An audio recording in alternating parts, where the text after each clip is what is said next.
Okay, we're here with Joe Dushane of ChangeupCircle, one of the premier partners here at Lake Point Sports during the PBR 16U National Championships. Joe, welcome to the My Travel Ball podcast, and just want to find out a little bit more about what you guys do. I know you've got an item here that I fell in love with that helps kids figure out how to throw more efficiently and then work themselves into throwing an effective changeup. Oh, 100%. Thank you for having us too. This is a great event to be at. But yes, so my contention back in the day when my coaching and training days is that all players threw outside the baseball, so they supernated. So I needed to teach kids how to throw efficiently first. So we talk about fastball, so it's great for every player. Okay, so we want to get behind it and get into natural pronation. Okay, so this shows you if you're throwing right. So that's the device, how it works. If you go outside and supinate, it'll show you that you're doing that. So if you see the X, that's a problem. Oh, I got to get my hand behind it and understand spin efficiency. Okay, that's why it's really good for every player. We got the finger grooves to understand where to put our fingers. Once I get them throwing efficiently and understanding staying behind it, I can teach the changeup pitch.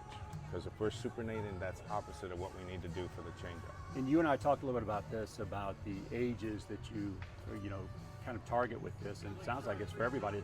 You start off with the youngest age and figure out how to throw from there. Right, so in my experience, it's like the 8 to 14 group, they all did that, okay? And then actually we had a bunch of players here that are 16U that were doing that. So they saw it instantly. We want them to be efficiently for that velocity and for that accuracy, so we get them going sooner. Okay.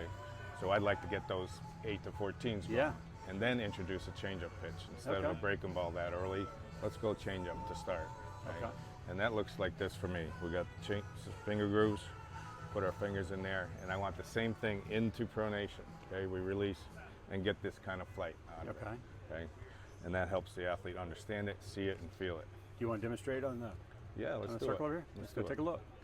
So the ChangeupCircle comes in weights. Okay, so we got the weight of a baseball in the red and white one.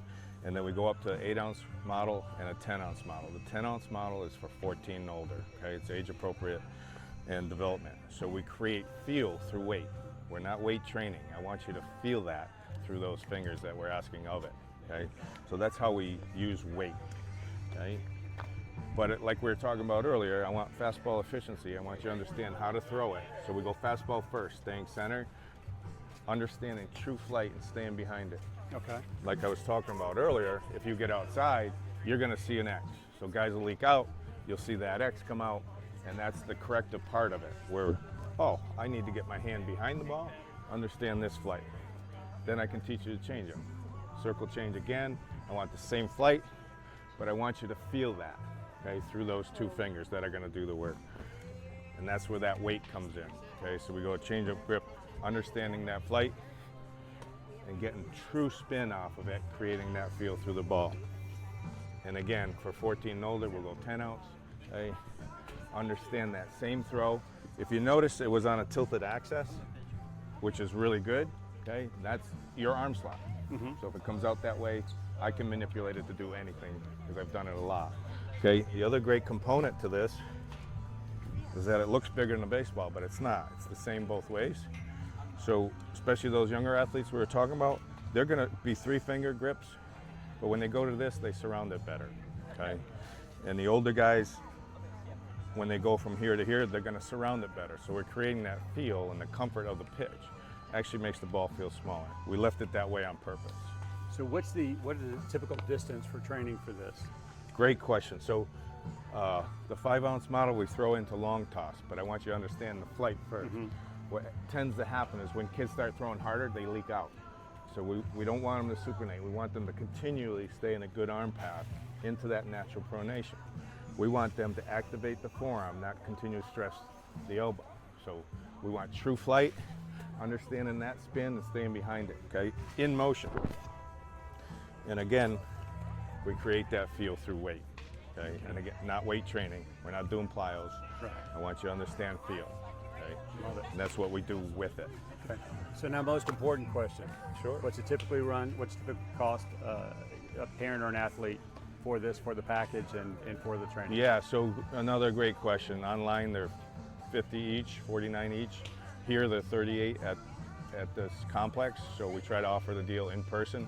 Plus, we get to demo it for you, okay, and put it in your hands and have a true understanding of how it works for you. But online, they're priced a little differently. And then if you buy multiple packs, they're discounted quite a bit. Okay. And if you want a team pack on top of it, we offer it in a bucket over here, and we can do special pricing for your team. And you're here all weekend through the 16U National Championships. When will you guys be back? Correct. So we're here till Sunday evening, and then we'll be back in 2 weeks for the July 11th through 14th. Okay, great. Well, I appreciate it, and we'll talk again online. Yeah, thank you for having me.